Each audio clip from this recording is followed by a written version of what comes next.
वास्तु शास्त्र के अनुसार अगर आप किचन से जुड़ी कुछ गलतियां करते हैं तो इसका विपरीत परिणाम आपको अपने जीवन में देखने को मिलता है। वास्तु शास्त्र के अनुसार अगर आपके घर में किचन सही दिशा और सही जगह पे नहीं है तो इसका नकारात्मक प्रभाव आपके जीवन पे पड़ता है। अगर आप किचन से जुड़ी कुछ गलतियां करते हैं तो आपके घर में दरिद्रता, अशांति, कलह का वातावरण बना रहता है। आपके किचन में कभी माँ अन्नपूर्णा का वास नहीं होता है। इसलिए आपको किचन से जुड़ी कुछ विशेष बातों का ध्यान देने की ज़रूरत है। वास्तु शास्त्र में किचन से जुड़ी कुछ विशेष बातों का ध्यान दिया गया है और बताया गया है। आज मैं आप सभी के लिए कुछ ज्ञानवर्धक जानकारियाँ लाई हूँ जो वास्तु शास्त्र हमें बताता है। चलिए स्टार्ट करते हैं और जानते हैं। सबसे पहला जो आपको ध्यान रखना है वो है अग्नि कोण में ही आपको किचन बनाना चाहिए। किचन हमेशा अग्नि कोण में बनाना चाहिए। वास्तु शास्त्र का अगर माने तो पूर्व और दक्षिण दिशा के मध्य में किचन होना शुभ माना गया है।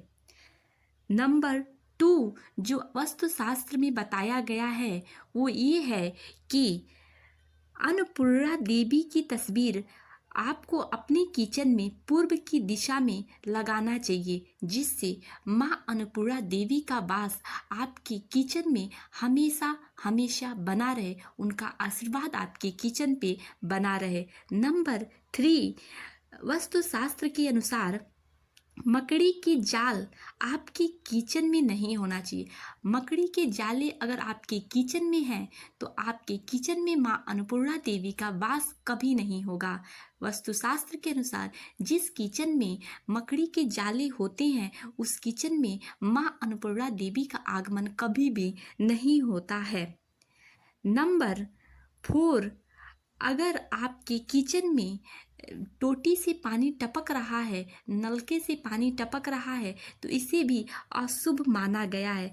वास्तुशास्त्र के अनुसार नल से टपकता हुआ पानी आर्थिक नुकसान की ओर संकेत करता है। इस बात का आप विशेष रूप से ध्यान दें। नंबर 5 जो बताया गया है वास्तुशास्त्र में किचन को लेकर वो ये है कि आपके किचन में दर्पण का होना अशुभ माना जाता है।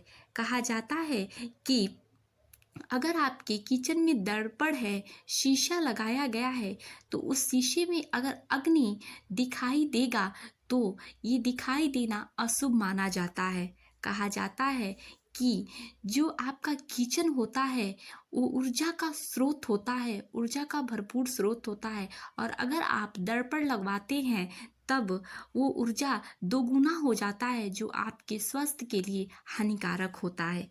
नंबर 6 आपको अपने किचन में कभी भी टूटी फूटी चीज़ें नहीं रखनी चाहिए। टूटी फूटी चीज़ें रखने से माँ अन्नपूर्णा देवी का, माँ लक्ष्मी का आगमन नहीं होता। अगर आपके किचन में किसी भी प्रकार की गंदगी रहेगी तो माँ लक्ष्मी, माँ अन्नपूर्णा देवी का आगमन नहीं होगा। इसलिए आप इस बात का विशेष रूप से ध्यान दें। नंबर 6 जो बताया गया है वो ये है कि आपके किचन में दूध खुला ना रखें। दूध को लेकर वास्तुशास्त्र में कहा जाता है कि अगर आपके घर में दूध खुला रहेगा तो ये बहुत सारे प्रकार के दुखों को न्योता देता है। इसलिए आप कभी भी दूध खुला हुआ ना रखें। माँ अन्नपूर्णा देवी आपसे नाराज हो जाएंगी और आपके किचन में उनका आगमन नहीं होगा और दरिद्रता, कलह, अशांति का वातावरण रहेगा। नंबर 7 जो वास्तुशास्त्र में बताया गया है वो ये है कि चूल्हा अग्नि कोण में ही रखना चाहिए। आपको अपने किचन में जो चूल्हा है उसे हमेशा अग्नि कोण में रखना चाहिए, दीवार से सटाकर नहीं रखना चाहिए। चूल्हा हमेशा उत्तर की दिशा में ना रखें। चूल्हा अगर आप उत्तर की दिशा में रखते हैं तो उत्तर की दिशा के जो स्वामी हैं वो कुबेर हैं और कुबेर को अग्नि से कभी नहीं बनती। इसलिए आप हमेशा इस बात का ध्यान रखें कि आपको चूल्हा कभी भी उत्तर की दिशा में नहीं रखनी है। चूल्हा हमेशा अग्नि कोन में ही रखनी है। इस बात का अगर आप विशेष रूप से ध्यान देंगे तो आपके किचन में, आपके घर में हमेशा अन्नपूर्णा देवी का वास होगा। एक बात जो आपको विशेष रूप से ध्यान देनी है वो ये है कि कुछ चीज़ों की आपके घर में कभी भी कमी नहीं होना चाहिए। अगर कुछ विशेष चीज़ों की आपकी किचन में कमी होती है, जैसे चावल का चावल आपके किचन में कभी भी खत्म नहीं होना चाहिए। चावल का खत्म होना आपके किचन के लिए अशुभ माना गया